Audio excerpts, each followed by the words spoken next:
And I have no audio.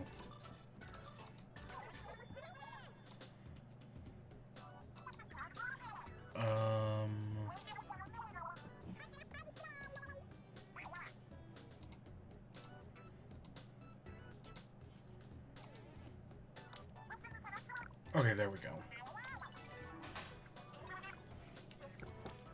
Let's see what... okay. Oh my god, I got so screwed over in tower control yesterday. Oh my god. I was doing okay, you know, I think I was at like 2 wins and a loss. And then right as we were about to win, I got the, oh, 1 or more players has disconnected. Blah, blah, blah, right? It says something about, like, don't worry, this won't affect your rank, something, something, something. Yeah, no, it totally did. It counted the match as a loss, and then I could not win the next one. Like, we were ahead, and then in their final push, the enemy team took it all the way. It was some bullshit.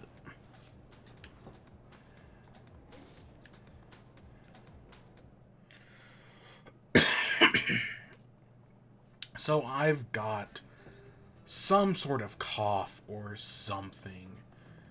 I haven't, like, I don't feel sick, but I've just got a killer cough right now, and it's so annoying.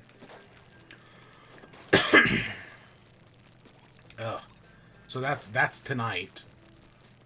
Yeah. Of course it had to be tonight. And I have no idea why. I legitimately have no idea.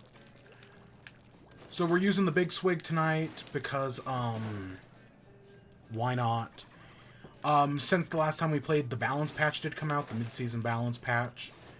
And in the mid-season balance patch, they upped the damage on the big swig, which is good, right? It's a good, that's good. Doesn't mean the weapon's all of a sudden going to be very, like, usable or anything. It's just, that's a good thing. Because the big swig definitely needed, even... It wasn't like an insane damage buff, but you know, it's a start. I'll take it. Still does not help its support or its sub that suck. I mean, it's not that they suck. I know weapons do get use out of them. It's just they suck for this weapon. Because support rollers don't work.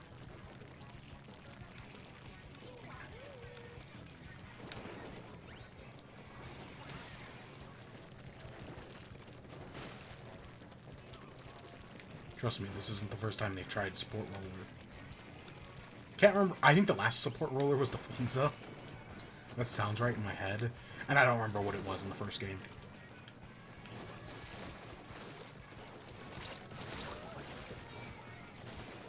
Yeah, I don't remember what it was. It might have been something. Am I wearing my red shoes? No, I'm not. I did finally get my first piece of 3 gear, so right, all 3 slots. That being the what's it called? It's got ink recovery up. Oh, we ran out of ink. Yeah, it's got something like that, and it's a red pair of shoes. I think it's a cherry something or other. But yeah, I finally got my first piece of 3 gear. I know they also messed with Ninja Squid. They actually buffed Ninja Squid, supposedly. I don't know. I have a piece of Ninja Squid gear. It's got 2 things of speed up on it, but I don't know if, like, oh, I should now remove those, or... Oh, shit.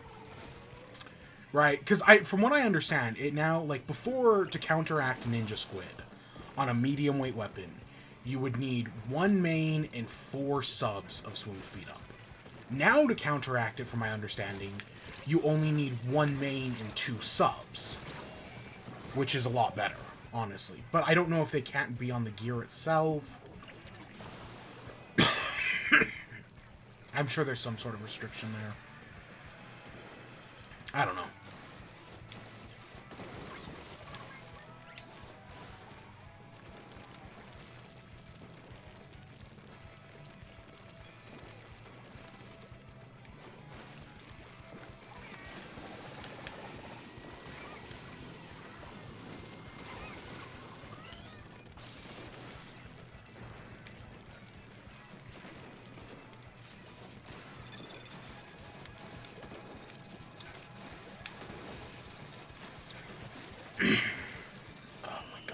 I don't know why I'm coughing so much.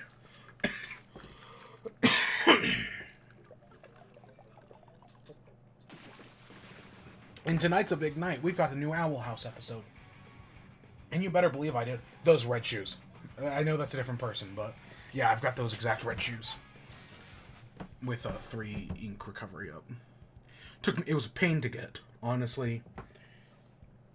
But I did it. Oh my god.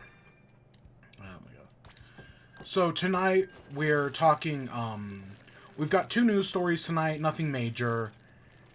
And then we've got WIBE, of course, which is Bluey Season 3, and the Owl House. For the Future, which I did watch just a few hours ago. And yeah. And then, yeah. So it's going to be I would say it's going to be a quick night, but it's not going to be. Let's be real here.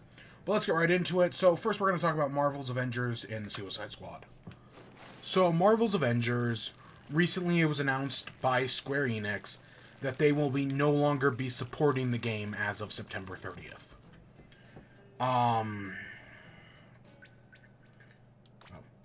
Let's see. So this comes from Engadget. Following a 2-year run that saw the game struggle for much of it, Crystal Dynamics is winding down the Avengers development, or the development of Marvel Avengers. Following a report of project's imminent demise, the studio published a blog post on Friday announcing its plan to stop supporting the live service title after September 30th. Crystal Dynamics will leave one final balance patch and shut down Marvel's Avengers in-game cosmetic store on March 31st. On the same day, players will see the remaining credit balance converted into in-game resources, as shown in the chart below. Additionally, as the show of our appreciation for the community, Crystal Dynamics says the cosmetics that were previously only obtainable through the market will be free for all players who own a copy of the game. A chart showing the blah blah blah, Crystal Dynamics. After official support ends, players can continue playing Marvel's Avengers on their own, with their friends over Xbox Live and PlayStation Plus. Changes we are making how the game functions will ensure a long life as possible. However, after September 30th, we can't guarantee we will be able to address any issues that occur due to unforeseen circumstances. So basically, right, they're supporting the game through March 31st, right? All those cosmetics go free. And then it looks like the online isn't being fully shut down. But, like, if any, like, issue comes up after September 30th, right, they're not going to address it, right? All the developers are just going to move on to whatever the next project is. Which, okay, this just highlights the problem with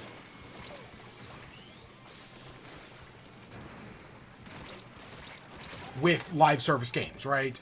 Specifically from Square Enix. In the last 12 months, I want to squeeze... This is now like the 9th live service game Square Enix has shut down. The only one I can think of off the top of my head, or the only 2, are Babylon's Fall and Chocobo GP. But I can guarantee you there's like a dozen more. It's a lot of mobile game crap. Like, those are the 2 big ones.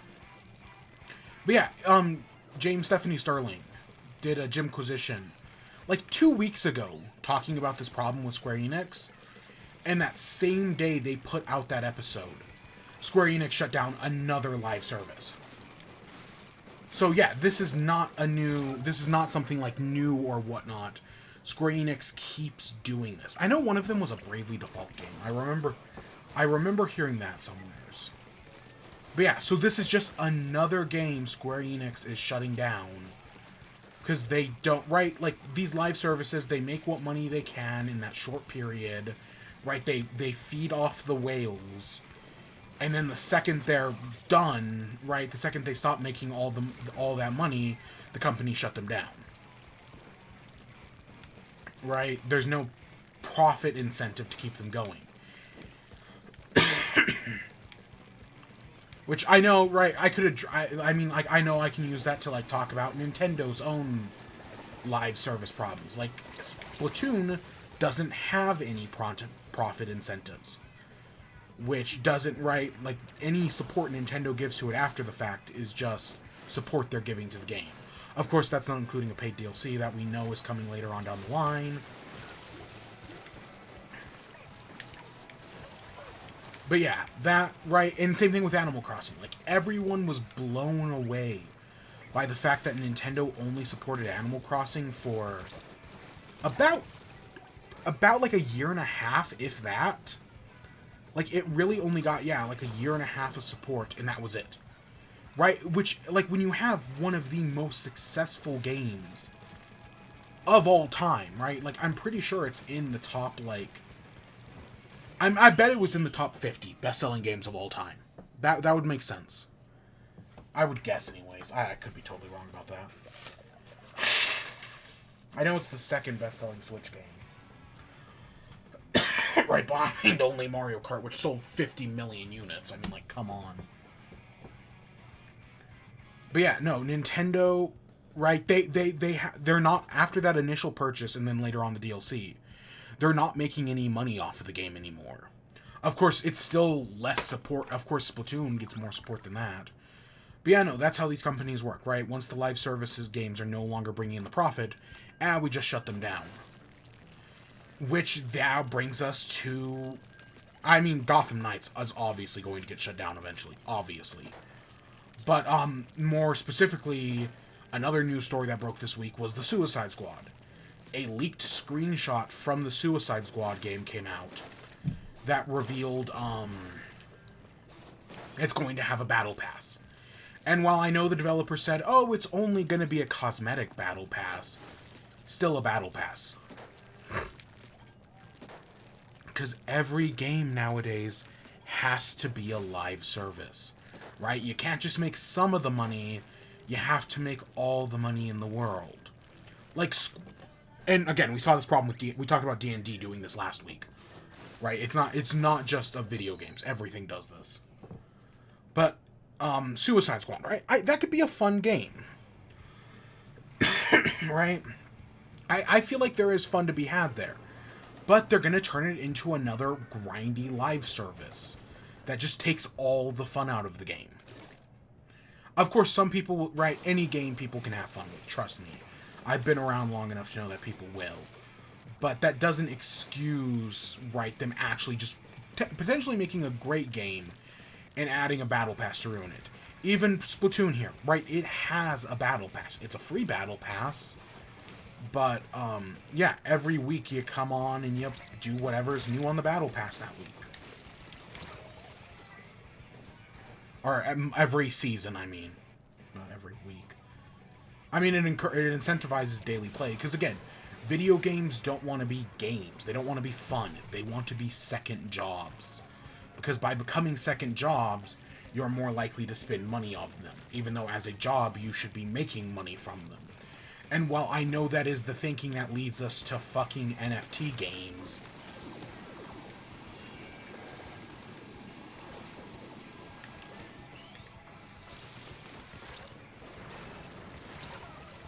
Yeah, no, fuck NFT games as well. What was it? Play to earn? Or play to profit? It was something like that. The video game industry is fucking garbage. But yeah, no, I was kind of curious about the Suicide Squad game. I mean, my curiosity was dipped after Gotham Knights.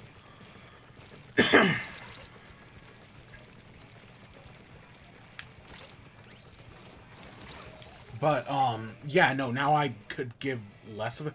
Did Gotham Knights have a battle pass? I played some of it. I know it had paid cosmetics. I remember that.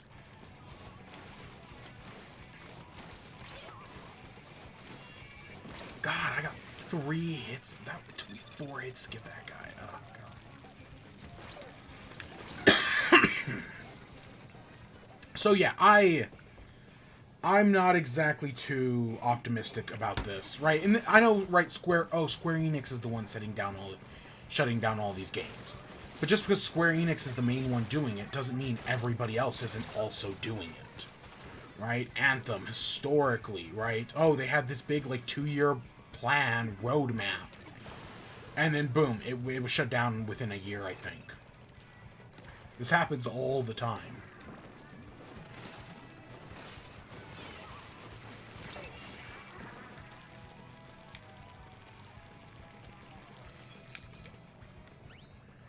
So yeah, nothing new here at all, sadly.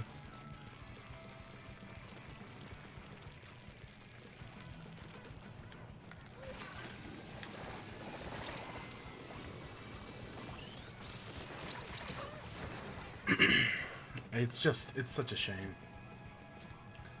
Especially for Suicide Squad, man. That sucks. I wanted that to be good, but no. Yeah, no, that's doomed it to a life of... Especially because playing all the Arkham games, right, they're so good, and this is Rocksteady, who did the Arkham games. Unlike whatever studio did Gotham Knights, which is adjacent. But no, right, that kind of ruins it. Like, if it was just a multiplayer game... And, like, that's kind of what ruined Anthem, is, right, all that fucking live service crap.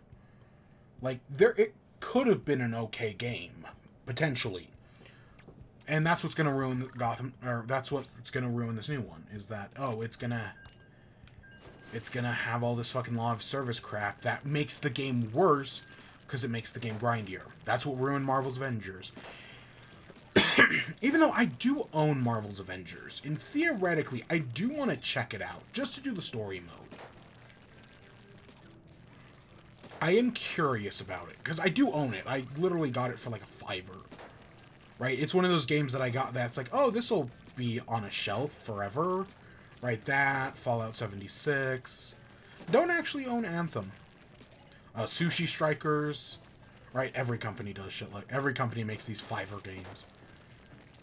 Right? I harp on these other studios, but no, Nintendo's just as guilty. So, yeah. Anything else? Fucking live service games. Fucking... I know this is my live service, right? Splatoon 3 is my live service. Before Splatoon 3, it was Fall Guys. Before Fall Guys, it was... Pokemon? Question mark? Question mark? But before that, it was Splatoon 2. I mean, come on. I mean, PUBG, it was PUBG for a little bit in there. I had some fun with PUBG. That was a long time ago. So I guess that takes us to our next story. So the PlayStation blog put out a thing about what games are going to be coming to PSVR. They released the launch titles, or they announced what the launch titles are going to be, and then they announced just a giant lineup of games, some of which are currently on PSVR and then are going to be coming to PSVR 2.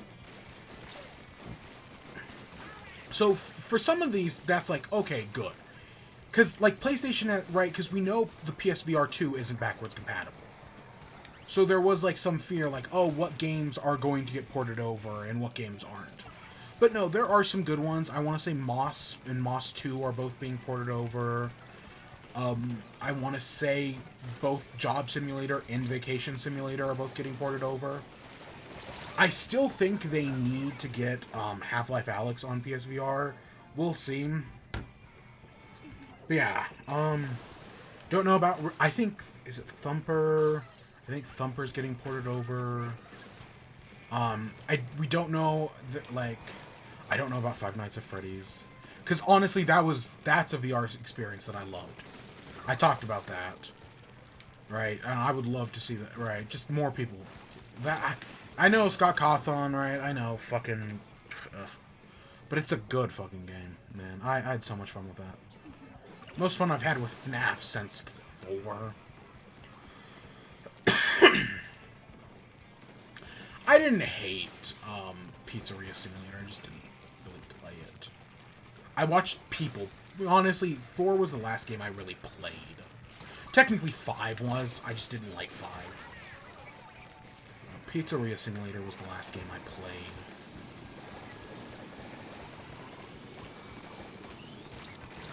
Ah, shit. I was trying to hit it up there. So, what games are coming out at launch?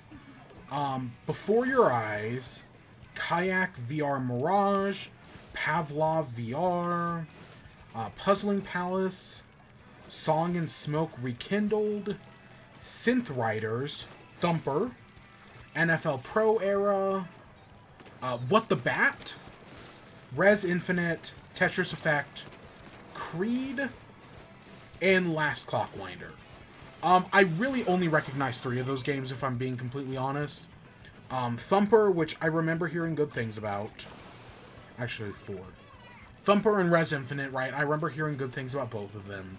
There was something up with, I want to say Res Infinite.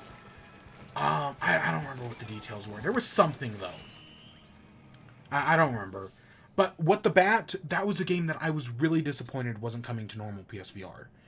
It's good to see it's on PSVR 2, though. And it's,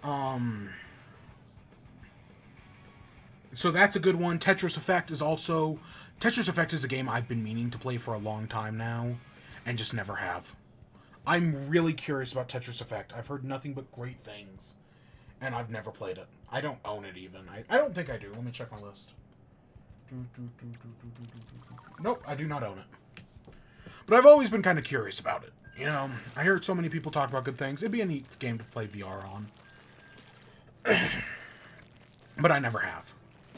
And of course, that's on top of, like, everything else that we know is already coming, like City Skylines, Horizon Call of the Mountain, Tentacular. That might be fun. Honestly, that's one of those weird... Like, What the Bat, I really want to play, because it's What the Golf devs, which I loved What the Golf. It was a very fun game. And just, right, the premise is you have baseball bats for arms. That's very funny. And right, so that might be like that. Resident Evil Village has a VR experience. Puzzle Palace, what's that? Puzzling Palace. No idea.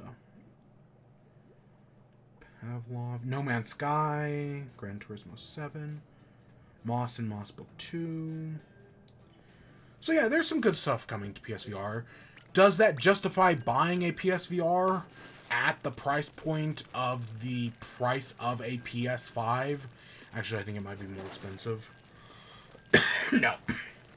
No, nothing on there really justifies it. Like, yeah, I mean, I know there are some... what was it? Owners of the original PSVR will be able to use an upgrade to the PSVR version for some games, or you can upgrade for $10.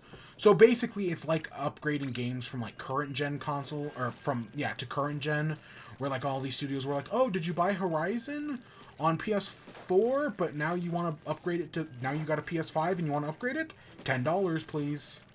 Right, they're pulling that shit with PSVR 2. Which I do think is kind of scummy, honestly. Like, I don't love that. Especially because this is like new hardware here, right? It's not backwards compatible. You need it to have a big library. And charging people an extra $10 to get that big library. I don't love that. So, yeah. I don't know. Still, the killing blow for me was still the price point.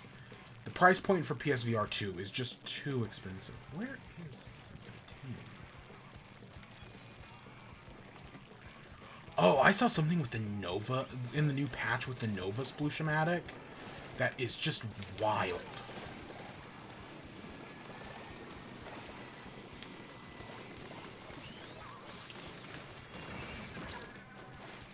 Yeah, I saw paint covering technique.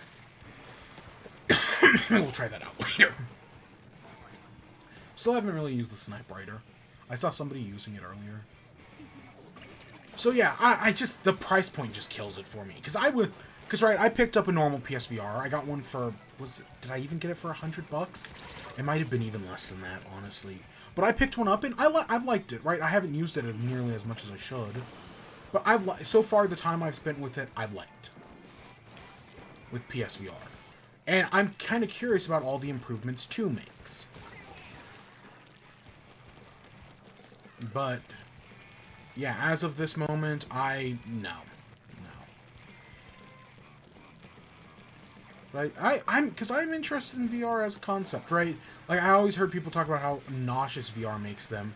And really, it didn't really get to me. Again, I didn't really play as much, and I mostly played, like, a lot of, like, safe things, like your job simulators and your FNAF VRs.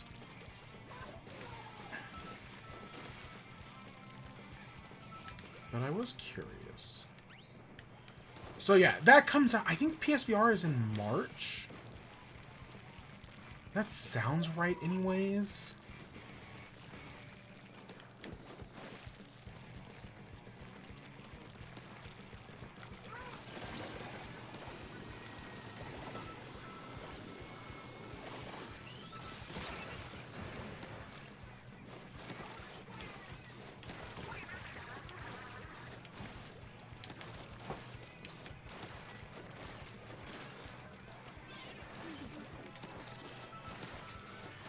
Oh, God, I just kept missing.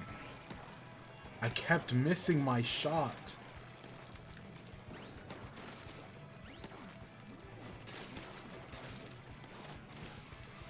Oh, my God, my accuracy.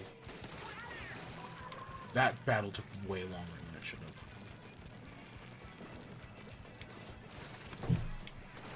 Oh, shit. Okay, whatever. Do I have any other news stories tonight? Not really. I know Microsoft laid off, what was it, like 10,000 employees? And there was, like, that even brought into question on whether or not, 343 Industries is going to be continuing developing Halo, or if they're going to give Halos to a different studio. And, of course, 343's remained completely silent, except to address, like, a completely different rumor or something like that. So, yeah. No, we didn't have much news tonight, honestly. I didn't have much to talk about. At least for, you know, news stuff. We got plenty of TV stuff to talk about. So I guess we should talk WIBE. So I've been playing Splatoon 3, right? I've been back into the game. I've been putting a lot more time into it, right? I got my 3-star gear. I'm back up to A+ rank. I'm convinced I'm cursed. I have struggled so hard to get into S that I'm convinced I'm just cursed.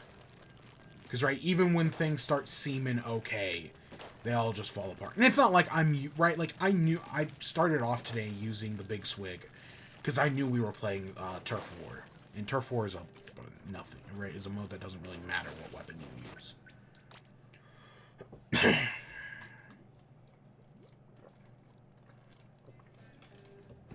Right, it doesn't really matter in Turf War. So yeah, I've still been using the Splattershot Junior. Still has been a fantastic weapon for me.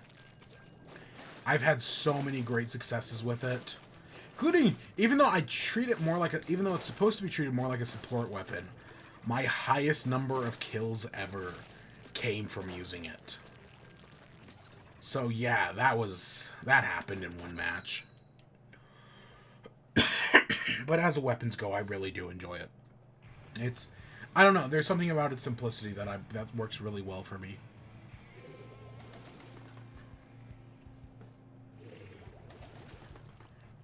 I still do wish this big swing. I just wish it had a better kit. I don't know what kit I would give it. Admittedly, I just know not this. Because, yeah, getting it a buff is good. Because, yeah, the balance patch came out. You know, they nerfed Sloshing Machine. How much does that nerf actually going to do? I have no idea. I've seen people be like, oh, goodbye, Sloshing Machine. And then, like, a day later, welcome back, Sloshing Machine. So, I don't think it actually did that much. Meanwhile, I know a lot of people are annoyed that, nobody's nerfing blasters. Right, not blasters, that any shooting weapon, right? Like, they're nerfing Sloshing Machine. They're nerfing, other things. But they're, one of the weapons they aren't like, they nerfed Crab Tank. But they didn't actually nerf the, Splash-O-Matic? Yeah, they didn't nerf the Splash-O-Matic. They just nerfed Crab Tank.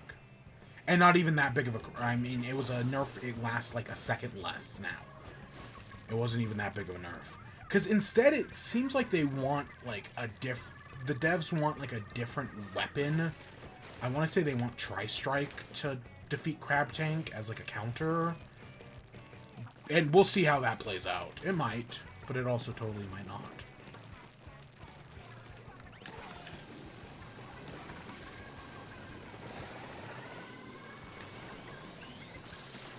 Oh shit. I was hoping to I wanted to lower it, but it was too late. Whatever. Complete waste of a special. What else? So yeah, but yeah, I've just been having so much fun with Splatoon 3, right? I just got back into it, and that's been all my time.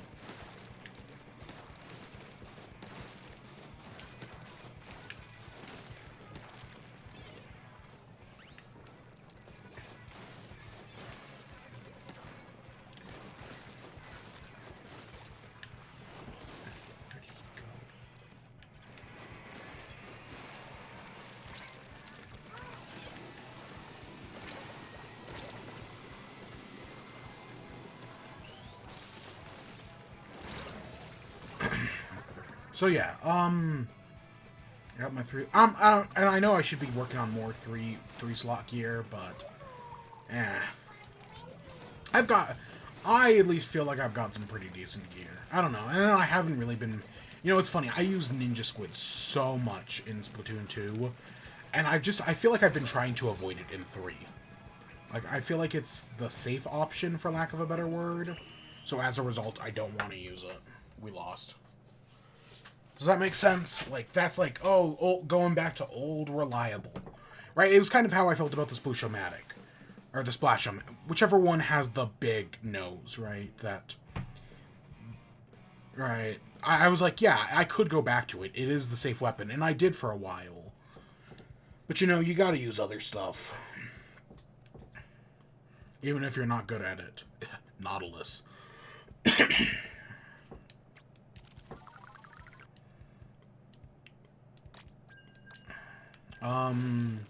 What else? I booted up Sports Story again. Cause part of me was like, is there like cause you know, I said in the review, or I said in last week, or yeah, I think it was last week, that I was like, I feels like there's like I got the bad ending to the game, and there should be like a good ending or something, right? I felt like something was wrong. So I went exploring around the game's world, because what I was mainly looking for was, there's this entire, like, everywhere you go in the game, there are these, like, boat docks. And right near the end of the game, you do board a pirate ship, and there's the houseboat that you board at a different point. But I was like, okay, there's all these boat docks, but you never actually, outside of those 2 segments, like, you even see, like, boats in the water, but you can't ride them or anything. And I was like, maybe there's a way to, like... Because there's 2 options here. Either one, there's a way to unlock the boat, so that way you can, like, go exploring around on this boat. Or option 2, the more likely option, this is just another piece of unused content, right? That they originally had plans for, but then, you know, the game grew too ambitious, so they stopped doing it. Right, I was like 90% sure that was what it was going to be. Actually, probably like 99. But I was still, like, curious. So I went looking around. Mainly because in Sports Story, if you go to the desert area, and if you head to the very top of the desert area, and you look right to, what would it be? The west? Because the desert area is in the north. So if you look west, you'll see, like, this old mansion. Right, that's, like, falling apart, and it's got vines growing over it and everything. And at no point in the story do you ever go to this mansion. But there is, like, a boat dock outside the mansion, right? Like, there's clearly, like... Right, like, my guess is it was something that was accessible by boat. But yeah, you just never go to it. And I was like, oh, is there some way to get to it? As far as I can tell, no. As far as I can tell, there's no way to get to this old decrepit mansion. It's just probably another piece of content that got left on the cutting room floor.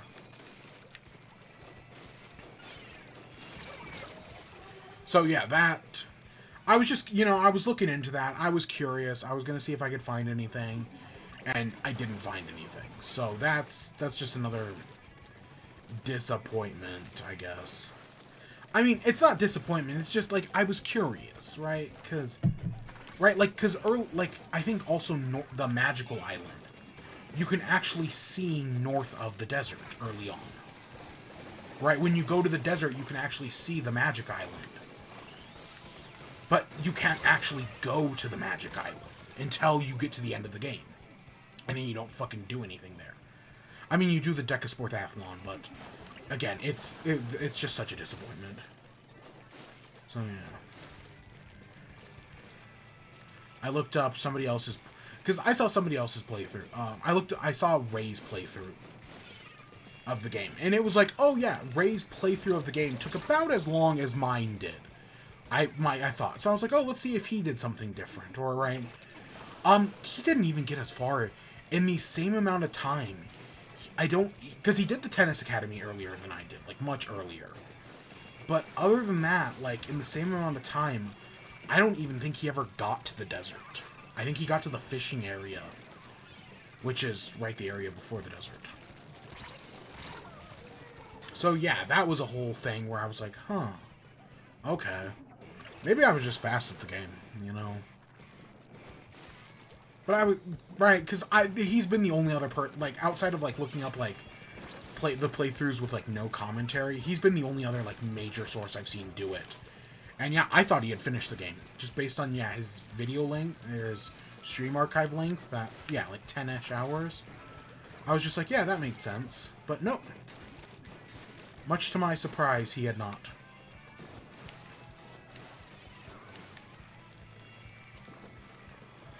Oh god, we're getting our asses kicked. I had to get a new team.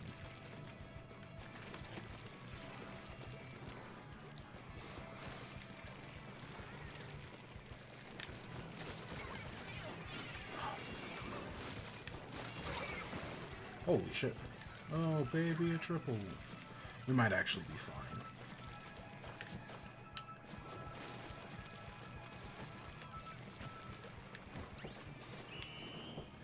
So yeah, what else did I play? Haven't booted. I know I booted up Roller Coaster Simulator or whatever, but then I was like, oh, I gotta listen to my audiobook. And then I just ended up playing Splatoon and listening to my audiobook instead. So yeah, I really have not revisited Planet Coaster. No splats. Yeah, funny.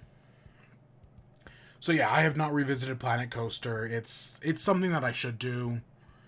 But, yeah, I haven't so far. I do kind of want to play the new Fire Emblem game. Right, the new Fire Emblem game came out on Friday. I know I said I was going to quit. I should have. Even though we did okay. Right, I do want to play it. But I really should play Three Houses first. Not that they haven't, right, you can play the new Fire Emblem without having played Three Houses. Right, it's not like they rely on each other or anything.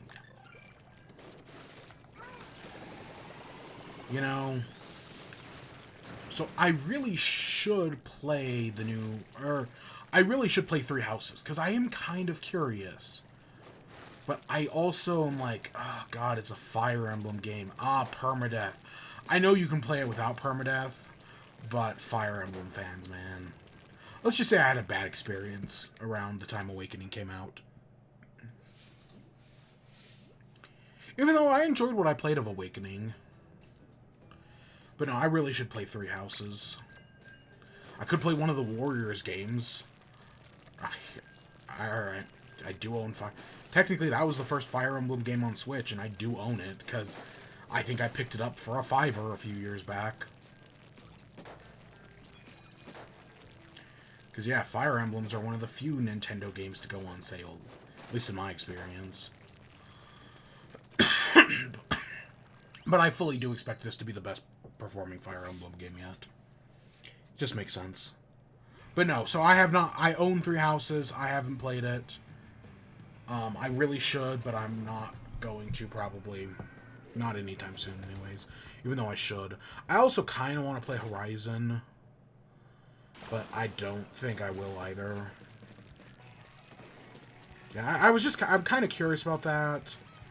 I think, I know, right, I know I said the next, besides for, right, I know I said we were doing Bluey on the new year. But I still need to finish Ghost and Molly McGee, and we'll talk about Bluey next, obviously, because I finished the 3rd season. But, right, I still have not finished Ghost and Molly McGee. I still have, like, I think I've got, like, 5 episodes left. It's just, I don't know, it's just taken me a while. Meanwhile, alright, I did the entirety of Bluey in, like, what, 3 weeks? It actually took me, like, 2. Probably in its entirety it took me 2. But it's also a much shorter show. I mean, it's 50 episodes per season. Well, except for the last one. But, right, it's 50 episodes, but each episode is, like, 6 minutes. That's not long at all.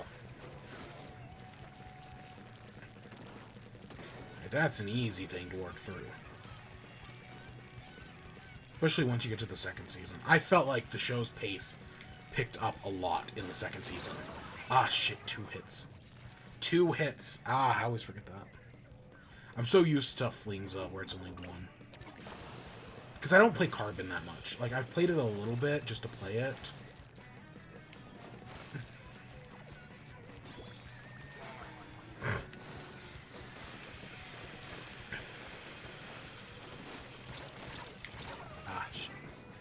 So yeah, but you know what else? Other show I've been thinking about watching. So last year we did She-Ra, which was DreamWorks Animation. I was also thinking about finally watching Kippo in Age of Wonder Beast. Yeah, that sounds right. Because I know that's another DreamWorks show that people do think highly of. Or at least last I checked. Yeah, last I checked, people like Kippo, unlike Voltron, which people fucking hate.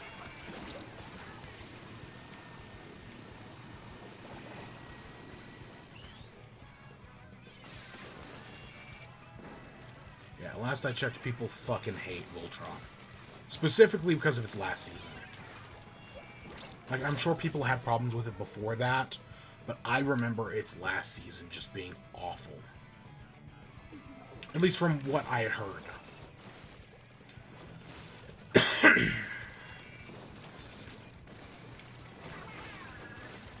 You know...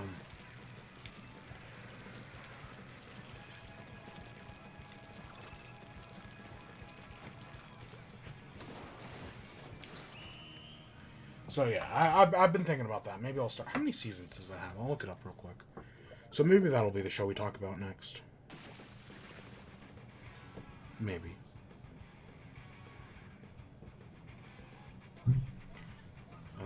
I still gotta finish Kaleidoscope. I've got 2 episodes left. So next week we'll probably talk about that. I've enjoyed it. I think it's a pretty good show. I know I also need to do Hilda. 3 seasons...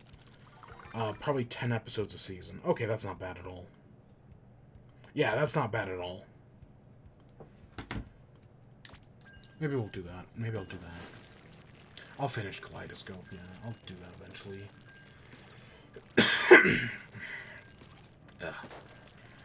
But I guess we should finally talk about Bluey. So, Bluey Season 3... I think this might be the best season. Like, I think the best... like, my favorite episodes probably come from the second season. Right, Sleepy Time, Double Babysitters, or whatever it was called.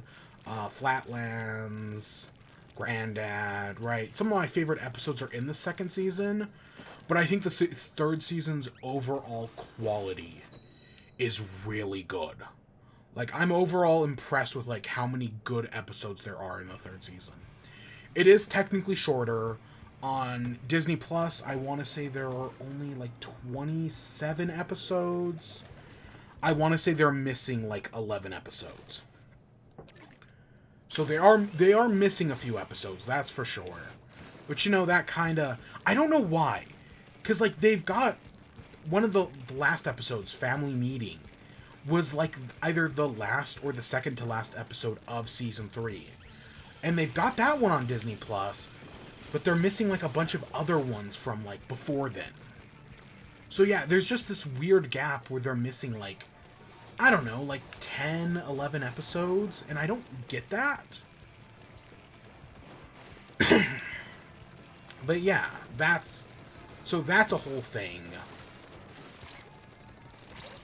Gosh. But I still... So, I have watched them, right? Disney Plus is missing, like, 11 episodes. I did watch those 11 episodes. One of them I watched through TikTok. You know how, like, TikTok has, like, the Family Guy clips and whatnot that, like, are taking over? Well, one of the... while I was scrolling through TikTok, and this was maybe, like, last season, when I was watching Season 2.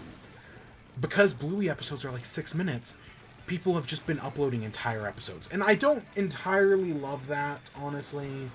Like, that is, right, it's the whole copyright. Like, I'm not the biggest stickler for copyright. But I do think it is important to support works that are good, right? It's why I go over to my parents' place to watch The Owl House, because they have cable, you know? So that way I can support the show. And if it goes up on YouTube, which I should check in and see if it has. Because there is one thing I am really curious about. But yeah, so it is one of those things where it's like, yeah, if you can support the show, you should. But right, with some of these episodes, you just can't, because they're not, for some reason, they're not on Disney Plus, and they don't seem to be like anything that. And having watched these episodes, there's nothing controversial in them. Like, I get why Baby Dad, right? Why Disney would be hesitant to put that one out, right? Just based on what happened in the episode. But yeah, like some of these, like Dirt or Magical Statues, especially, I'm like, why? There's no reason not to do this one. And I highlight Magical Statues because that was the episode where I was like, wait a second, are they all? This is what they're doing at the beginning of every episode, right? You know how like in the intro it's like, Mom, Dad. They're playing Magical Statues, or Musical Statues. Magical Statues is a different thing. But yeah, they're playing Musical Statues. And it wasn't until that episode where I was like, oh, okay, that makes a lot of sense. Okay. Because like you even hear the music cut out and everything. But yeah, so the season starts off, again, we're not talking about every episode. Of course, I will, like, next week, realize, like, oh god, we should have talked about this episode. Like, we didn't talk about Quiet Game last week, which I only highlight because, I want to say his name is Robert? One of Steve Irwin's son, Robert, is in the episode. He voices some random, like, store employee. And it's like, okay, sure, right? It would be really funny if every famous Australian actor guest starred in the show, but in completely inconsequential ways, right? That would be funny, but I also kind of don't want that to happen either. Right? I feel like that would ruin things. Right? Like, oh, would it be really funny to have them, right, like, them go, like, do a babysitter episode where the parents, meanwhile, go to the opera and have Hugh Jackman be the opera singer? Would that be very funny? Yes. But do I want them to do it? No. So, yeah, so with this season, let's start with Mini Bluey.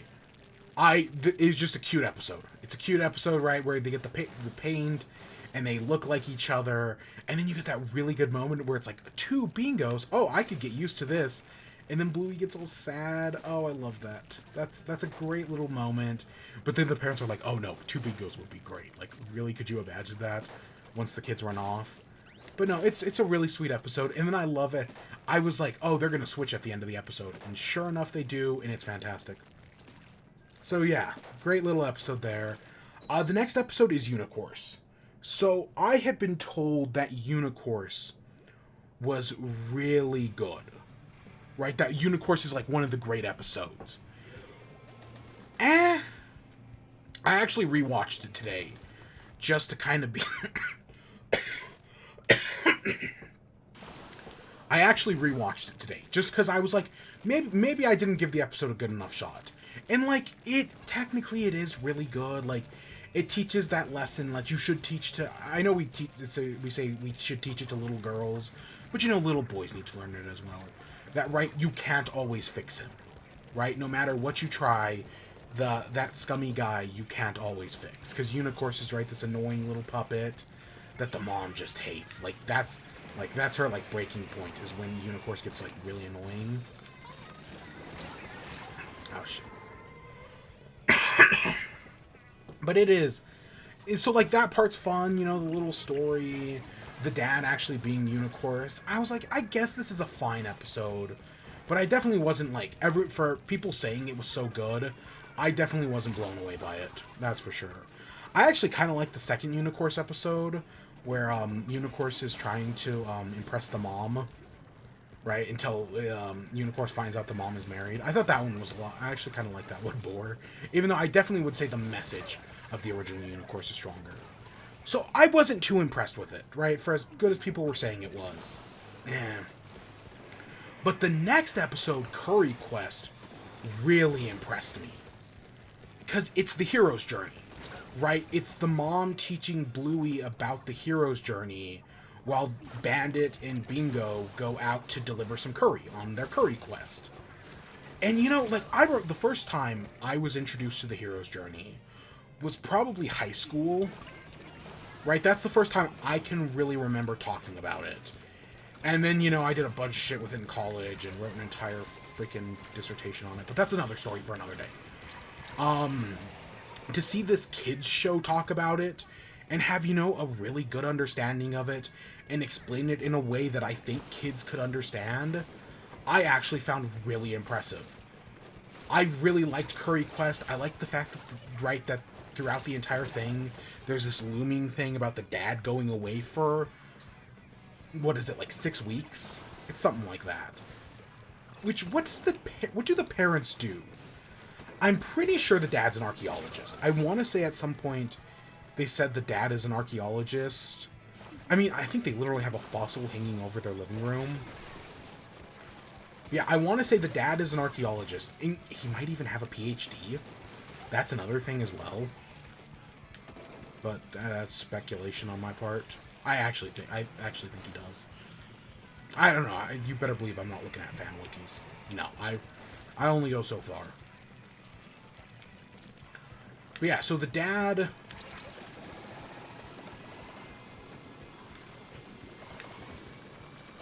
I couldn't even fire it off. Yeah, I have no idea what the mom does.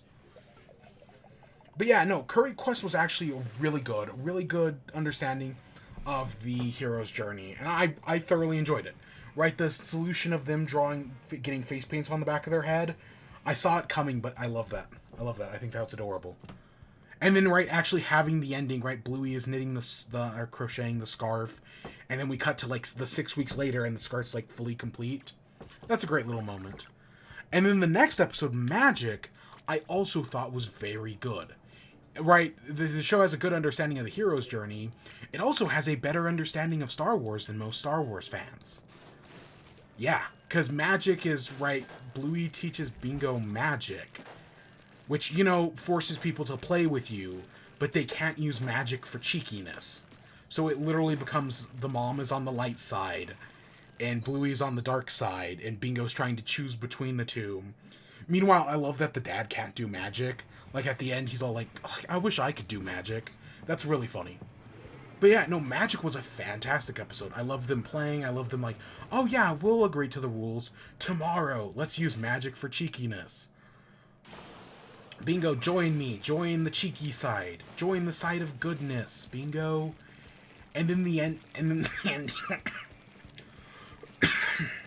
And then the ending, where the mom uses magic for cheekiness, is also very cute, right? And then Bingo forces the mom to go get the pizza because, you know, the mom used magic for cheekiness. Love that. I thought Magic was a great episode. Let's see. Chess, you know, that's one of those things that's like, oh god, am I gonna be that parent where it's like, oh, right, where you want your kid to play chess with you because you like chess, or any board game or video game or whatever, but you know, they're just a little too young.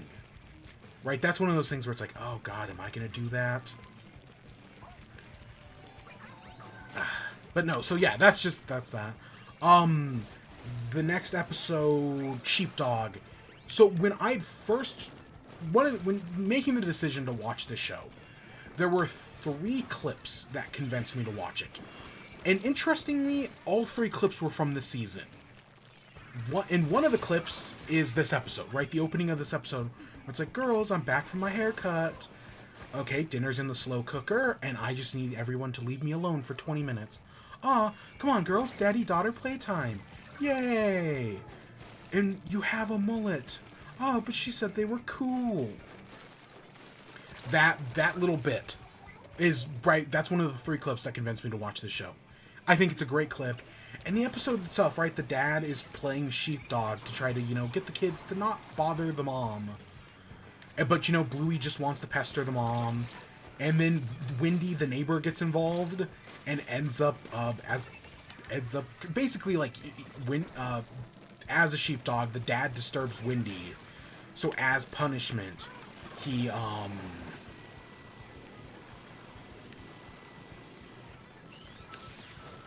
as punishment, Wendy shaves off his mullet. That was great.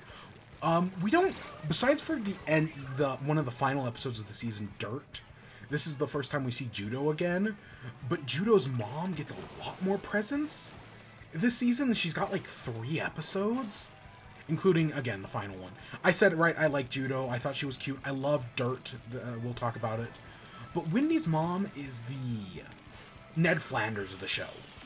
And I'm not talking like modern day Ned Flanders, right? Where we literally get the term Flanderization from. No, I'm talking like season 4 Ned Flanders, right? Good Ned Flanders. That's the comparison I'd use for Wendy. I know you could probably also use that comparison for like Lucky's dad. I want to say his name is Pat. But no, I think Pat is probably more comparable to like probably like Joe or Quagmire or one of the neighbors. Even though his whole thing is, right, whereas, right, Bandit and Chili have 2 girls, Pat and his wife have 2 boys. So, like, they juxtapose each other. Even though they've never really... Because they literally... Lucky's shown up in a few episodes. Lucky's brother has only showed up in 1, as far as I can tell. Which is... Right, which was a great, but we'll talk about it. Oh, the map's updated. But yeah, so Sheepdog, right, getting the mullet taken off, I thought that was funny. And I know Wendy showed up before this, but I think she's a great character. I loved all 3 of her appearances this season. Right, it's good Ned Flanders.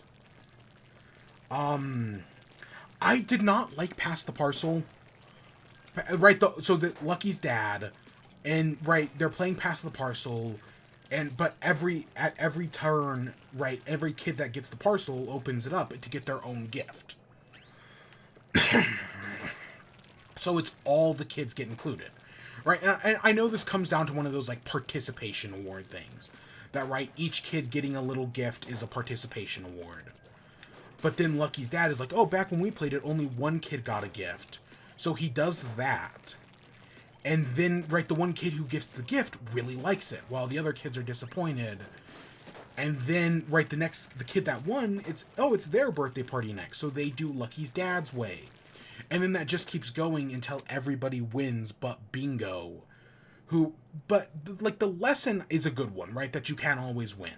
So I guess that's fine in the episode. But I don't know, man, I'm going to use progressive. I know that's not the best term here. But, right, for such a show that... Right, I even made I said the thing, right? It's going to end the trauma. Right? The trauma ends with our generation. That's one of the weird ones where it's like, oh, maybe it was better. Maybe the previous generation. But then you get an episode like Fairy Tale where it's like, oh, no, dads in the 80s were fucking mean. Right? Like, that's like, yeah, no, that's still a thing. Right? We break the trauma here. So, I don't know. I just didn't really care for that one.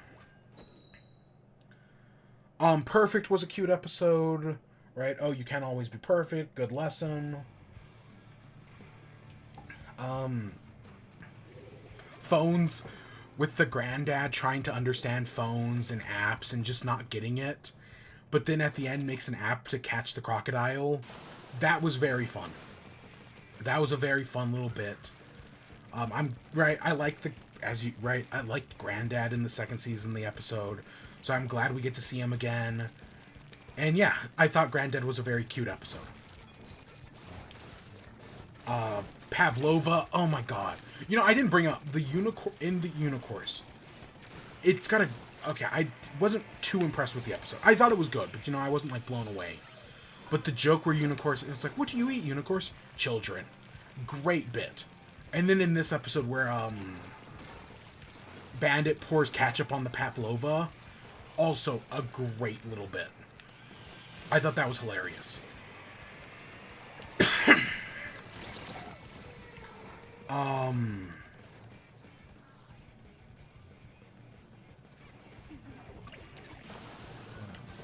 Oh, whale watching? At the start of whale watching, where the parents come in and they're hungover. And it's like, oh, get me some chips, right? Give me a ginger beer. That's... Oh my gosh. You know... That, like, they never actually say they're hungover, but right, they come back from, I think, a New Year's party. You know they're hungover. So I thought that one was great, right? I thought that was a great little moment. right? Them just like, oh, can we play a game where we don't move?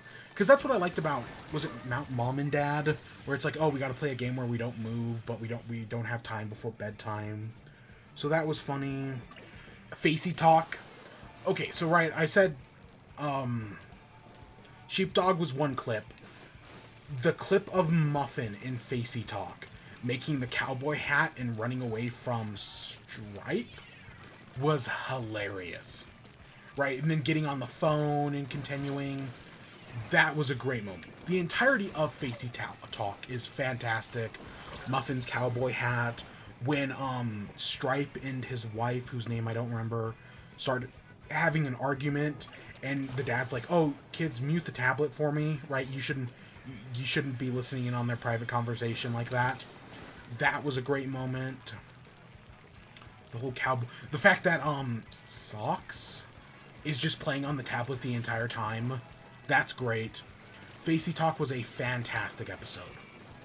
I loved it. Loved it. Ragdoll, this is, I think, the second appearance of Wendy. Because, you know, the dad's trying to teach the kids that, oh, if you work hard for something, it'll taste, right, if you work hard, it'll taste better. Your reward will taste better. So they have to work hard to get the Ragdoll dad out to the car. And then once they do, he's like, oh, I don't know if I'm going to get you ice cream. And then Wendy's just like, move over. And drives them to get ice cream anyways. Great. Great bit. Wendy lifting him up into the car. Again, I like her. She's the Ned Flanders of the show, but in like a good way. Fairy Tale. Fairy Tale was fantastic. I love that. Oh, back in the 80s, right? Oh, in the 80s, nobody wore helmets, right? In the 80s, people were assholes. In the 80s, right? The curse of Jinx. Now, Jinx, right? I know Jinx is a thing. And I definitely did play it as a kid. But it was always... in my memory, it was just Jinx, you owe me a Coke. And, like, maybe there was a thing about don't talking, but we eventually grew out of that or something. I just remember the Jinx, you owe me a Coke, and that was it. That was Jinx. Like, I really don't have that many memories of playing Jinx, but I do remember. I have a lot of memories of Slugbug. That was a whole thing. Oh my god, was that a whole thing? Do kids still do that? I don't see any... Admittedly, I don't... Either that and PT Cruiser Bruiser. I don't see that many Slugbugs or PT Cruisers. Probably because they're horribly designed German cars. Right? They're just fucking... You know what Volkswagen's been doing. So that's probably why, but... Yeah. But no, Fairy Tale was a cute episode, right? Again, this was... Right, I kind of forget Rad is the eldest son. Right? I don't know, for some reason... Mainly because we don't see him that much. Bandit definitely always feels like the oldest. Because I think, does he show up this season? Outside of this episode, I don't think so. I know Frisky has a cameo in the last episode of the season, the one where they're watching football or rugby or whatever. But I don't think, outside of those two moments. But right, we find out that as a kid, right, Bandit gets cursed. He gets jinxed, so now he can't talk and nobody will say his name. But you know, he still does the right thing and helps out his brother. And then little Chili, dressed up as She-Ra, I think it's She-Ra, comes in and says his name, which is masterfully set up, right? When they're explaining how things were different in the 80s, saying that, oh, your name was written on everything, which, I mean, they're not wrong about. I was not alive in the 80s, but trust me, yeah. I've seen some things.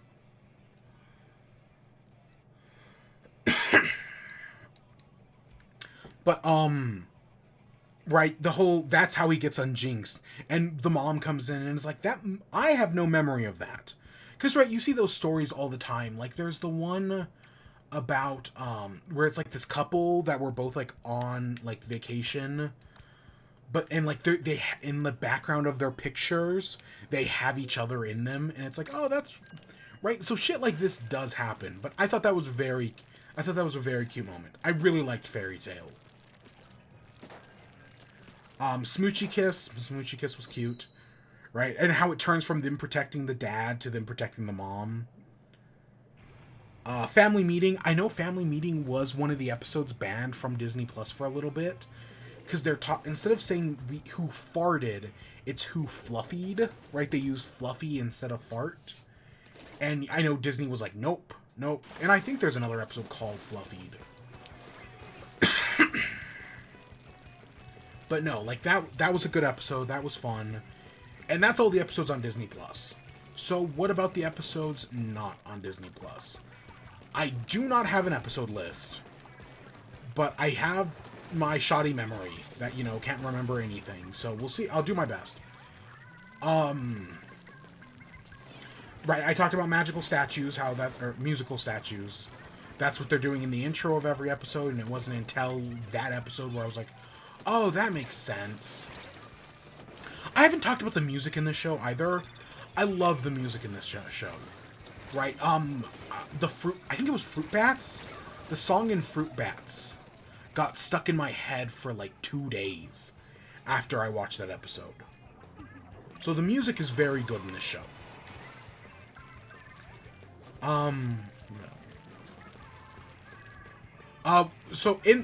Right, Facey Talk, Sheepdog. The third episode that got me interested in the show was 1Z. 1Z is the episode where we finally meet Chili's sister. Which also, it wasn't until this season that I realized, oh, her name's Chili, and she's a dog. She's a chili dog. Oh my god. It took me, 2 freaking seasons to figure that out.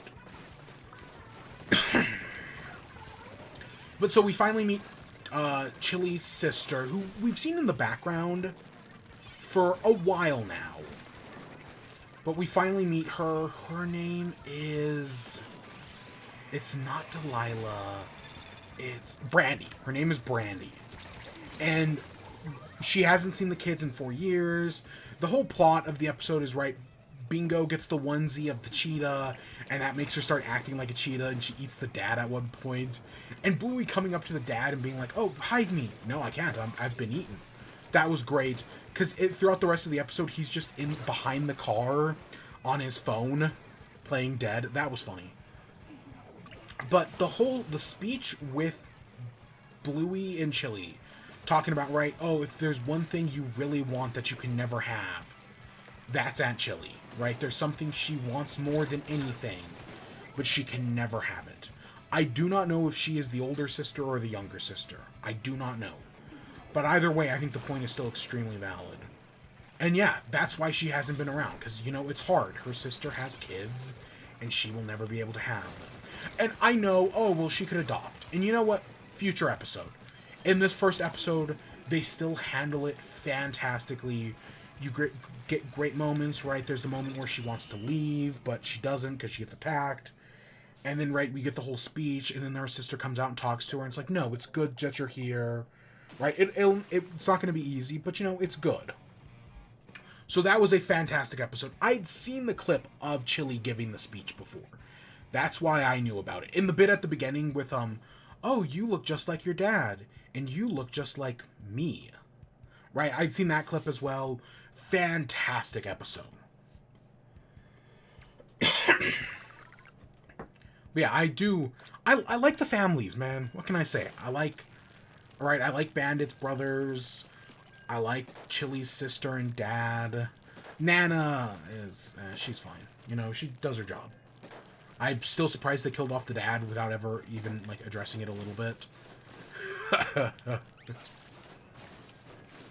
Yeah, so that was a great episode. Everyone, I'd heard that was a great episode, and everyone's right. I'm amazed it's not on Disney Plus. Right, I had to go find it through other means. What else? What other episodes? The other 2 episodes I can think of off the top of my head are Dirty. So we'll talk about that one first.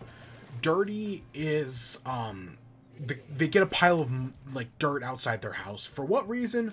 No idea. They just have a pile of dirt outside their house. Again, maybe archaeologists. Maybe something like that. And, they're playing in the dirt, and Judo wants to play, but she doesn't want to get her coat dirty because she's a Chow Chow, and Chow Chows have very lovely coats, as they say multiple times. So then eventually the mom gives her permission to go play out in the dirt, in the mud, and she doesn't want to. So the mom makes the executive decision, let's say, to let...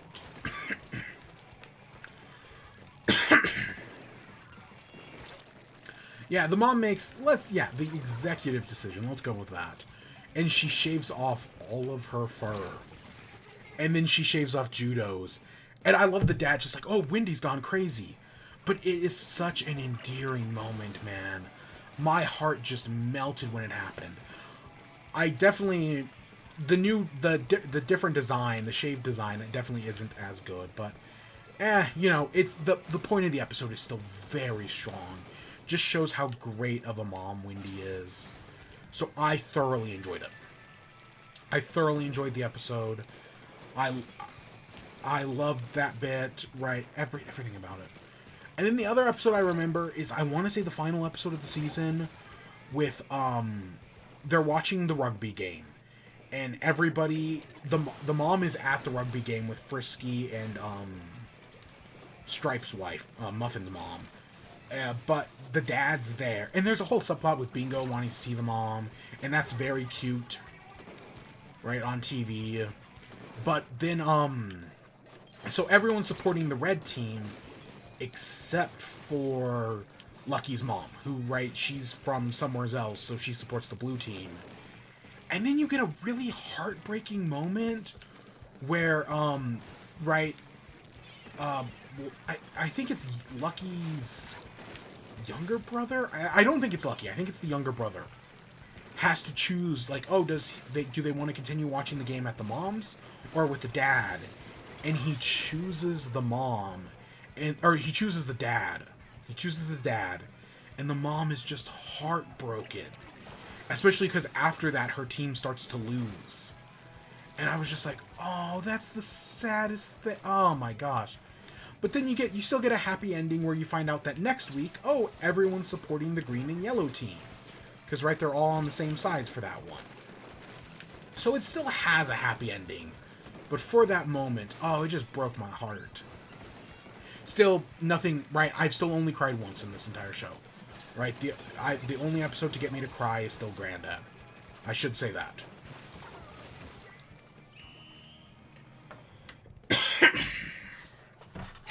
Okay, let me look up an episode list real quick, because I don't want to leave anything out. That's all I can think of, but... I'm just going to double check. The Decider was the final episode. Space was interesting, because there's this whole thing about how Mackenzie wants to go out, like, alone. Like, they want to be abandoned. And that's really interesting. It's pretty well done. So yeah, that one stands out.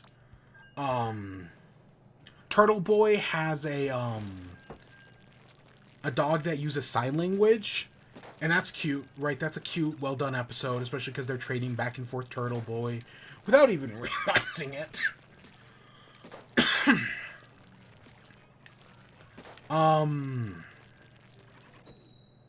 Anything else? Trades, right? Because I want to say in the first season, Chili mentions how she wants to get an outdoor pond. So we finally see them get the outdoor pond in this episode. Meanwhile, Bluey and Bingo are spying on the tradies and, like, learning what they're doing, right? That, one of the tradies is having romance problems with a girl named Cherry. Again, I love the dogs are named like we do real dogs. But, right, is having a problem, and then they talk to the other tradie, and they befriend the other tradie. And tradie is just construction workers, right? That's just, yeah. Another Australian term. I saw somebody bring this up on TikTok, right? Are we going to get a whole generation of kids who speak with Australian accents because of Bluey? Right? Because I guess that's what happened with Peppa Pig. Which, if that's happened with Peppa Pig, that's totally going to happen here. But, right, kids that watch this show and then start speaking with an Australian accent. I think that's Yeah, sure. You know, look, that show's great. There's that, I think it's a Tumblr story. Again, or not a Tumblr, a Reddit story. So anything can be fake. But where it's, I guess, parents faked having a British accent for like 3 years. So that way their kid could have a British accent because they thought it was fancy. Because, you know, Americans are the only people that think British are fancy. Everyone else fucking hates the British. And that's been in stark relief this week. Like, oh my gosh. Right? Constant reminders that the British fucking suck. But, yeah, poor Americans are the only people that find them cool. But yeah, so Season 3 of Bluey is great. I definitely do think it is the strongest season yet. Just, it's fun, it's funny. You got some real good, like, hit you right in the feels episodes. Didn't make me cry, not this season, but it's still really good. I thoroughly enjoyed it. I think it's the best season yet. So yeah, again, I'm a fucking mid-20s guy, right? Like, can I recommend this? No. Do I still think give it a chance? If you have kids, of course. God, yeah. This is one of the best things you can show your kids. If you don't, I mean, I don't know. A lot of millennials seem to be liking it right now, so... Younger millennials, I should say. I don't think I've seen a 40-year-old millennial say that. But right, a lot of younger millennials seem to be loving it, so maybe give it a shot. It's definitely not for everyone. But when they do Season 4, I'll probably be there. Probably. I make no promises. Probably. So yeah, that's all I got to say about Bluey. Next, let's talk about the Owl House. You know, I was excited for the future. It did suck this episode leaked. That's awful. You know, this isn't the first time I've been through something like that. I did get a few spoilers. Nothing major. And by the way, full spoilers right now. I should just say that. Full spoilers ahead. Right? Like, that's not going to change. So yeah, full spoilers ahead. Like, I didn't get spoiled that, what loses familiar is. Right? That didn't get spoiled for me. But some other things did. Nothing major, though.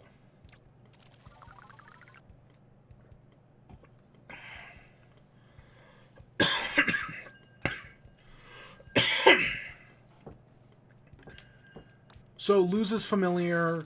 It's a snake shifter named Stringbean. That's adorable. Right, there had been all sorts of predictions about what loses familiar was going to be. My original prediction, I think, was a bat, because there are several, like, right before it hatches, per se, right before it emerges from the orb, they like spout out, oh, is it going to be a bat? Is it going to be a scorpion? Is it going to be a cat? Is it going to be a snake? Is it going to be a dragon? Right, they spout out all those things. My prediction, right, my original prediction was a bat. Then, the more I started thinking about it, especially after For the Future, or, not For the Future, thanks to them, my thought was, oh, it's going to be like an Amphitheatre. Right? One of those, like, snake dragons that doesn't have legs, but only has wings. I think that's called an Amphitheatre. I don't think it's a lindworm. Do lindworm? It might be a lindworm. I don't know. Whatever the dragon is, that's basically just a snake with wings. That was my prediction. And yeah, it's kind of that. Like, it is a snake. And it does, but right, it's a shapeshifter, so it can grow wings, but it doesn't have wings naturally. It honestly, you want to know what it honestly reminds me of? If you've ever played Wind Waker. If you've ever played The Legend of Zelda: The Wind Waker. Puppet Ganon has a snake form. That's what it reminds me of. And it only reminds me of that because at the end of its tail, it has, like, this little, like, I guess teal? Basically the color of ink we're using right now, right? It's got, like, an orb like this color. And and Puppet Ganon in the Wind Waker has, like, an orb on the end of its tail. That's why it reminds... And it's also black. So yeah, that's what it reminds me of. If I had to make any comparison, it would be that.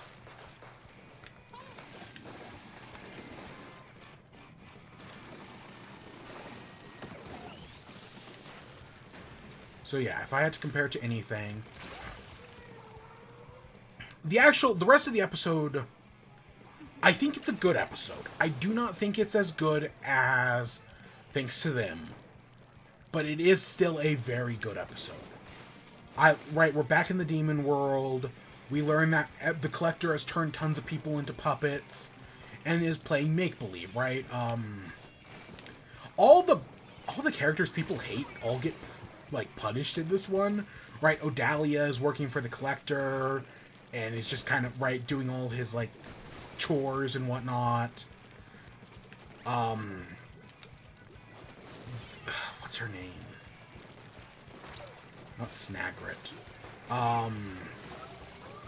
The plant lady, the head of the plant coven, is right. She's being forced to play Ida, and she hates it, and ends up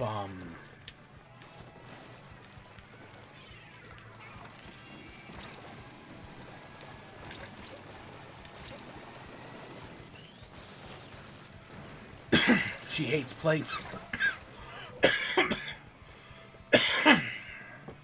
I'm trying to think of her name. I can't. She hates playing Ida, and she gets turned into a puppet. Right? There's a few other characters like that who get their Kikimora, kind of. Which, I'll be honest, I did not see the Kikimora. Right? I was like, who are these new characters? Right? Not Mikey. It's, whoever, right? When Basha shows up with these, like, 2 henchmen, I was like, who are these people? Right? Like, this is kind of random to just randomly introduce these people. Kikimora didn't even cross my mind. Right? I didn't even think that it was Kikimora until the actual reveal happened. Then it was like, okay, that makes a lot more sense. Okay. But yeah, we find out Basha, they go to Hexside, and we find out Basha is running New Hexside. And she's, right, her and her 2 henchmen that are Kikimora and the robot are just ruining things, right? They're basically trying to form a new dictatorship. Luz has the idea to use the transportation spell, that teleportation, and that was clever. I really liked that.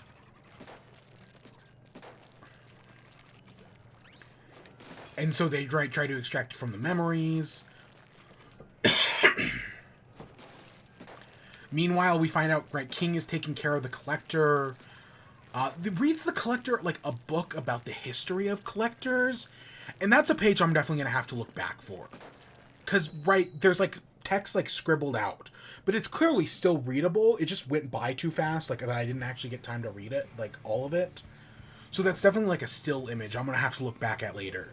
But I'm assuming it says something along the lines of, like, oh, Collectors exist, right? They collect things and creatures, but they are never to interfere. And, right, the Collector, as the one that we're following, broke that rule.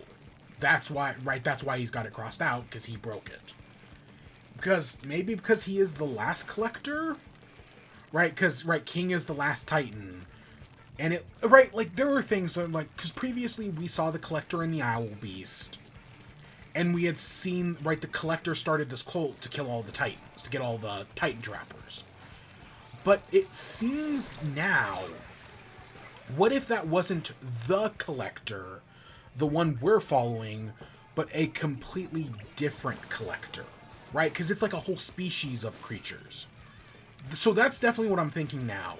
Especially because in the Collector's castle, we see, like, all these different murals that depict, right, the Collectors watching over the world, the Collectors going to war with the Titans and presumably wiping each other out, all except for, you know, King and the Collector we've been following. Who they're all called like, I feel like Collector is, right, it's his name, but it's also their species.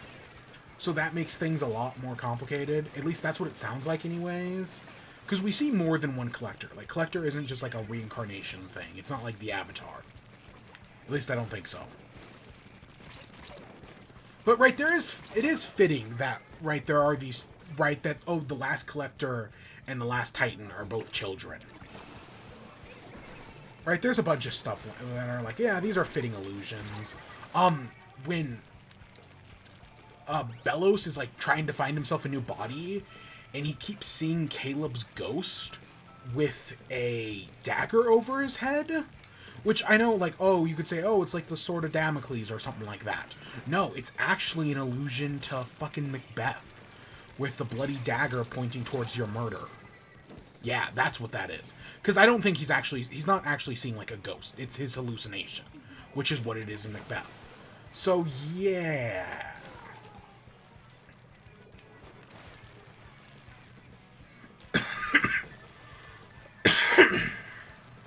But we find out through King that Ida and her sister are both fine, right? They're both kind of like hiding out in like this collector's like cage, basically.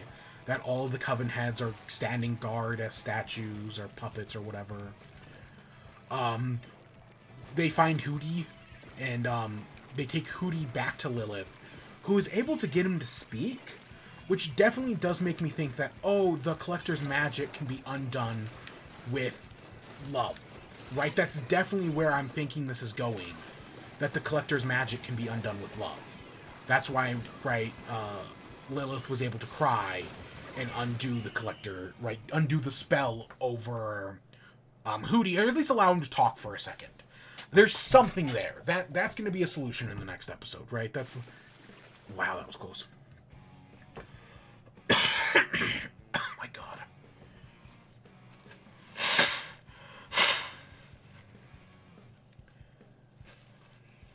So that's definitely something they're setting up.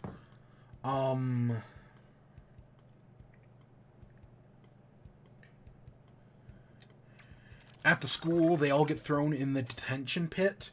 And I like that the mom's like, there's a detention pit? But I like that Camilla also contributes, right? While they're fighting Kikimora and the robot, she uses the ice glyph. She messes it up, but it still works. And then she throws a bat at Kikimora, knocking her out. At least for knocking her back, anyways, for a second. That was good. I like that, right? She's not just dead weight. She actually is doing something, at least for that brief moment. But yeah, basically the party gets split up into three. There's Gus, Hunter, and Willow. There's Amity and Bartholomew. And then there's Luz, her mom, and Kikimora.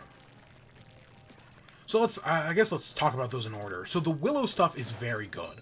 Because throughout the entire episode, we've been dealing with Willow, who has kind of been bottling up her emotions, right? She's supposed to be the strong one, the mature one in the group. And, right, they rely on her. But this is kind of, right, after dealing with Basha, calling her half a witch, she kind of starts to, break down. And I like the consistency that, right, as she's having her... Is it a panic attack? I don't know if it's all the symptoms. But, right, as she's dealing with that, and her magic's going out of control, that's just like what happened with Gus. Right, that when witches, right, have these sort of moments, they lose control of their magic, right? I like that consistency. So, right, Willow's magic is going out of control. Hunter, right, she had tried to cheer up Hunter, but it didn't exactly work, as we saw, right? Or it did, but he didn't know how to express it, right? He has trouble communicating his feelings. So this eventually leads to them all being tangled in vines in the detention pit. And then eventually Hunter is able to use Flapjack's magic and finally able to, right, teleport, saves Willow and Gus, and then they're able to get out of there after Willow fully expresses her feelings, right, that she misses her parents, which, yeah, you get a moment where you see her parents earlier on, right, because, like, you have, like, a moment where, like, Amity reunites with her brother. You don't really get anything from Gus, but, right, in the previous episode, you had that moment of him admitting he misses his father. And so, having this moment of, because I also feel like Gus was the first one to cry in the Season 2 finale, right, when they're trapped in the other world. But yeah, Willow hasn't, so this is her moment to cry, And it's well done. And then afterwards, her and Hunter, yes, I am one of those people who ships Hunter and Willow. And I feel like the show is definitely, yeah, we're doing that. Right? And, whatever, they can do whatever they want. I've been through shipping wars before. I've lost shipping wars before. I can't give as much of a shit anymore. I'm not as young as I used to be. Okay, maybe I've lost one too many times.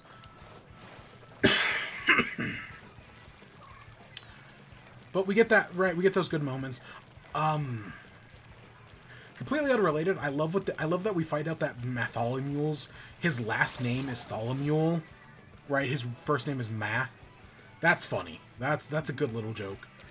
Right, they do a lot of good stuff with Matholomule in this episode. I like seeing all the school kids again, right? We get all brief moments. The kindergartners are, like, rebelling. That's funny. That's a funny moment. Ha! We both have the same idea.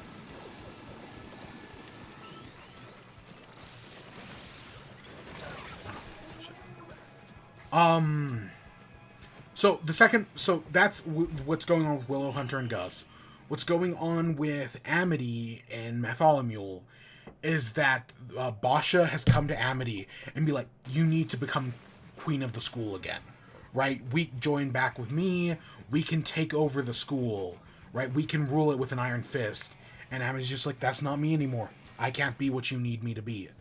So that's a good moment. And it's definitely, right, one of those things where it's like, it catches you off guard because, I mean, Amity is her biggest competition, technically, kind of. But no, instead she wants to, be under Amity. She's fine with that. And then, they run away from her, and then we don't see her again for a while until, right, Basha shows up with Amity and Matholomule to defeat Kikimora. Kind of. And then, right, the final bit, Camilla and Luz are running away from Kikimora. The egg hatches when she has the realization that she just wanted somebody to understand her. Right? Like, like in the previous episode, they kind of pointed out that the mom, right, used to be a big, I know it's called Cosmic Frontier. Why I remember that, I don't know. But, right, it's basically Star Trek. And she just didn't want her daughter to be picked on in the same way she was. But it's this moment with the mom admitting, like, yeah, I know what it's like to be bullied, and I just didn't want the same thing to happen to you, but I should have never denied you from being who you are. And at that moment, right, somebody understands her. I love that it's her mom. That's fantastic. Out of everybody, right, that's a great moment. And then her talisman hatches. It doesn't officially, it starts off as, like, an orb that shoots, like, magic. It shoots, like, dark magic out of it. At least that's what it looks like. Again, the animation in the show is always good. You don't have any... You don't have any, like, insanely high-quality moments this season, admittedly. Or this episode. I bet they're saving them all for the end. I know how this works. They're saving them all for the end. But... right, the talisman hatching, they carve the symbol, and now they're at the Titan School. Meanwhile, right, so the king leaves the collector, but Bellows comes in and takes over Rain, which I was like, no, not them. Out of everyone, not them. And tells using Rain as a puppet, tells the collector that somebody is going to betray them. At first, the collector listens and is like, oh, see, King's not going to betray me. And then, of course, they have the misunderstanding. The misunderstanding where somebody walks into the room, hears only the first half of a conversation, and then doesn't hear the second half where it's actually like, no, this is actually like a good thing. Oh, this is actually like a heartwarming thing. They miss that. So, of course, it's going to end poorly. And now the collector also knows the humans are back, Luz is back, so now, right, now we're playing a new game as the episode ends. But yeah, the misunderstanding. Because, right, I said this before, the obvious solution to defeating the collector is not to kill him, right? You can't trap him in a bubble, you need to befriend him. Right, that's how this thing ends, right? I make the joke that, right, I'm fine with Terra Snapdragon or with Odalia getting their comeuppance. But, right, I want the collector to be redeemed, essentially. Which, it's interesting coming off of Puss in Boots: The Last Wish. Oh, fuck, I didn't talk about Puss in Boots: The Last Wish. Oh, shit, we should have talked about that tonight. Whatever. Well, so coming off of Puss in Boots: The Last Wish, right, where you have three villains. One is the villain who's doing what they do because that's what they do, right? Death. right? They are death. They are doing what they're doing, not because they are evil, but because it is their job. And, you know, they also just want Puss to respect life.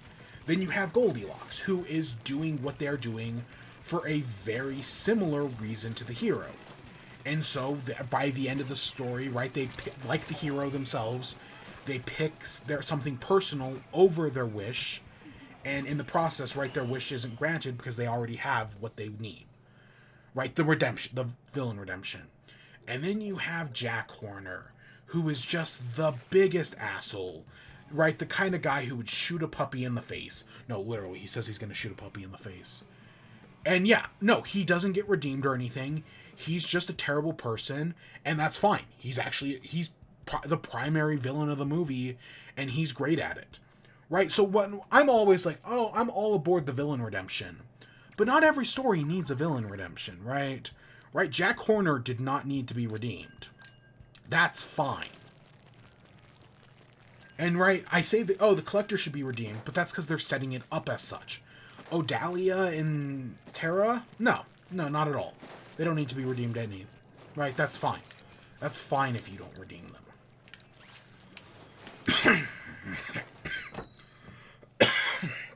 And right, the same thing goes for, like, Kikimora, or if they brought back Tibbles, right? It's just these characters don't need redemptions. That's not their character.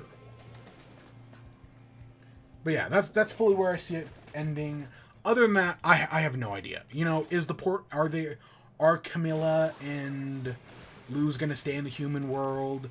Is there gonna be a forever portal?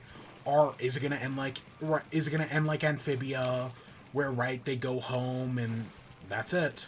Who knows? Who knows? I think there are a lot of different ways they could take this. Right? It basically, part of me is like, is it gonna end like Amphibia? Or is it gonna end like Star versus the Forces of Evil? Because, right, in Star, the two worlds merge. And I don't think the two worlds are gonna merge, but, right, them, like, having a forever portal is good enough. Or is it gonna end like Amphibia, where they return back to their original worlds, and this is the last time they see each other? Except for there may be an Amphibia movie coming. I don't know. There's definitely speculation about that right now. We'll see. So, I think either of those things are possible. But yeah, I think they're going to redeem the Collector. God, I hope Rain doesn't die. That's going to... Because right now, Rain is in...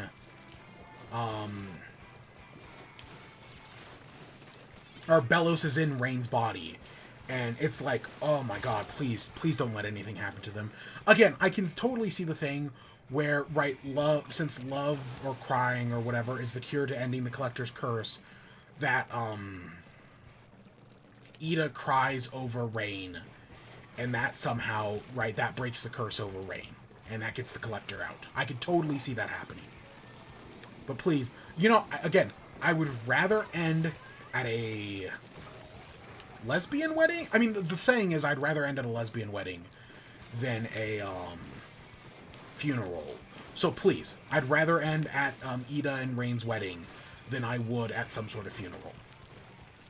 But there's a lot to wrap up. I mean, because they've got to do that, right? They've got to deal with the Collector. They've got to deal with Bellows. We've got to get some sort of conclusion to Ida's curse. Probably. I would assume, I mean, given how the metaphor works, they technically don't have to. But, because, I mean, they do, right, in this episode we find out Lilith is making potions. So, I mean, I guess that's kind of the wrap-up, but I don't know, I guess I just want something. Right, I know, you can't do everything, but only 45 minutes. They've got a lot. There's a lot to do. And I hope they can pull it all together. So far, they haven't let me down. But yeah, I think the final episode is in April, so that's just a few months away. I'm not ready for it to be over. This is still...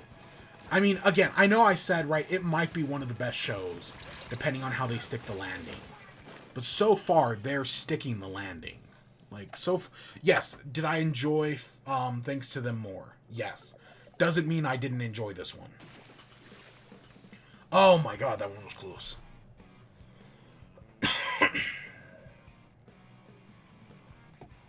So I guess we'll just have to wait and see.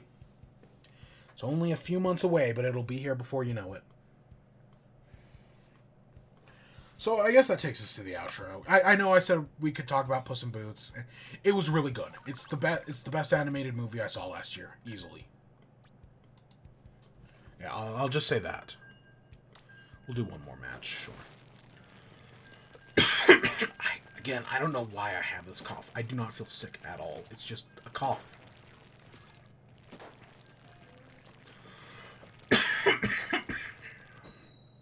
Yeah. And I'm just like, while talking about Bluey and Owl House, I was trying to like, right, anytime I coughed, I was trying to leave space before and after. So that way, if I edit those into videos, which I probably will, at least the Owl House I definitely will. We'll see about Bluey. I want to have that space in there to make it easier for me to edit out the cough. Oh, God. But yeah. So I really want to play Pikmin. I'll be honest, I really want to play Pikmin 1 and 2. Because I think I said last week, right? It's been a few years since it's been like 10 years since I played Pikmin 1. It's been like 2 or 3 years since I watched a Let's Play. Pikmin 2, meanwhile, I haven't played in 10 years. And Let's Play wise, I think I watched a speedrunner do it at some point, like at an HEDQ a few years ago. But other than that, no, I haven't really seen anything about Pikmin 2. At least not vanilla Pikmin 2.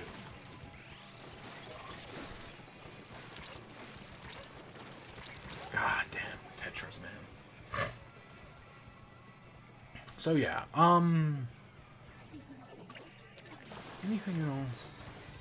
And I don't know, like Pikmin 2 is gonna be a lot. The original Pikmin we could do in a day.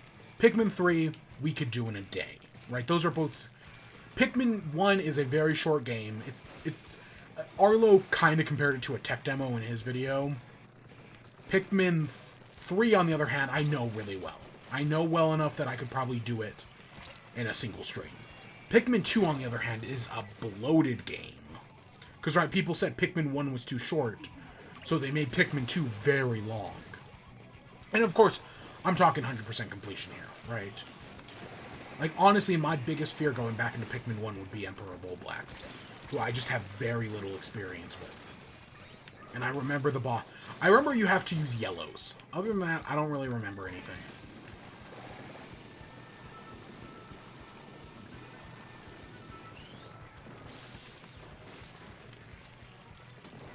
So yeah, I don't know. Maybe if I'll find time, we'll do Pikmin. But Pikmin 2, I'm definitely going to save for a later date. And admittedly, I'd want to do them in order. I'd want to do Pikmin 1, 2, and 3. Give Ultra Spicy difficulty another shot. See if it's really... I forgot that it limited you to 60 Pikmin. That was something I remembered, and I was like, oh yeah, that is something it did, isn't it?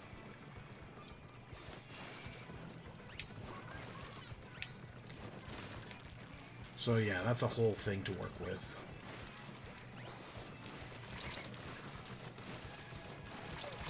Oh my god, that didn't kill. 2 vertical hits.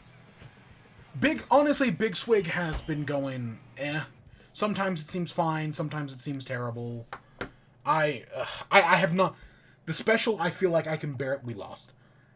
The special, I feel like I can barely use, and I never used the sub once. If you watch the past, like, 2 hours, I never used the sub a single time. Because it's fucking Splash Wall.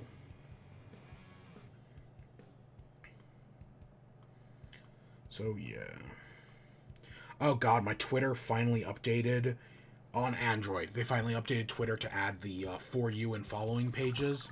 I hate it. I hate it.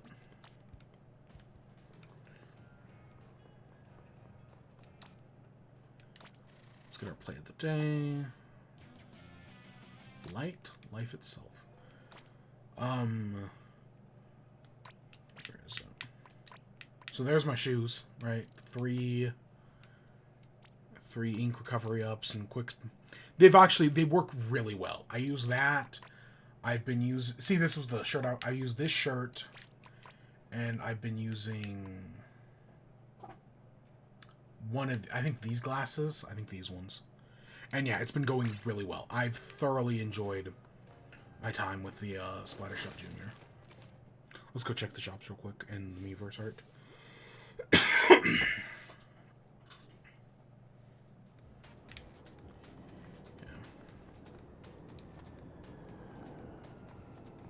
So we're over halfway through November, or January. Why did I say November? You think there's going to be a Nintendo Direct next month? I could see a mini, I guess. I don't know. I kind of want one. It's been a while. Do I? No, I don't really need that.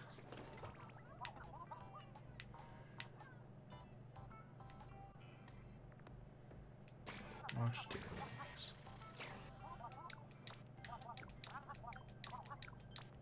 Oh, we got the badge. Nice.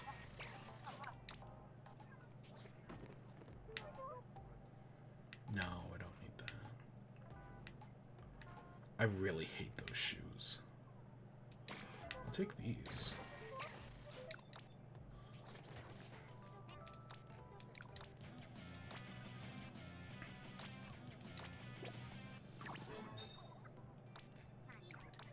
I need to play some more of that,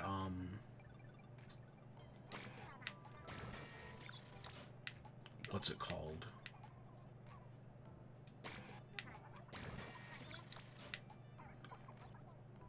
I need to play some more of the, table turf battle.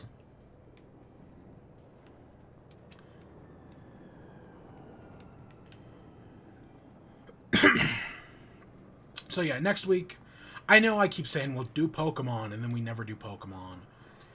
Again, I feel like I did what I wanted to do with Pokemon. I wanted to complete the decks. I don't, you know, it's funny, I have the shiny charm, so I should be like, oh, well, now I want a shiny hunt. But I kind of don't. Maybe it's because so far with, like, I know I found, like, 5 shinies so far, 5 or 6 even. But my actual hunts I've done, I've had terrible luck. Like, actually shiny hunting, especially since I've got the shiny charm. I've done it, like, 2 or 3 times. I've had literally 0 luck. So and I haven't really been messing around with sandwiches or anything.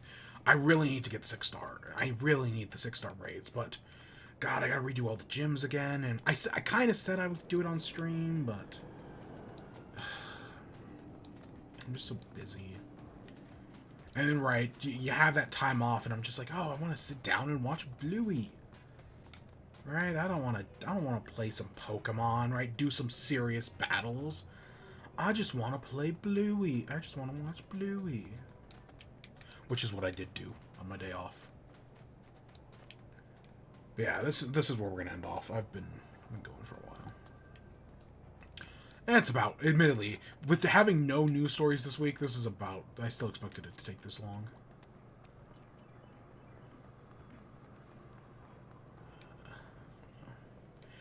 I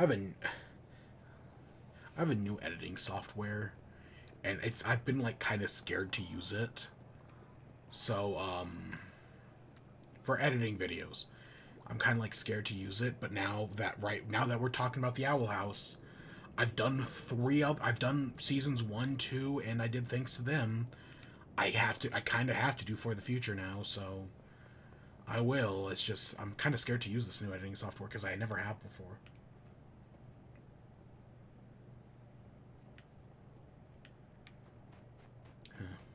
Interesting. But yeah.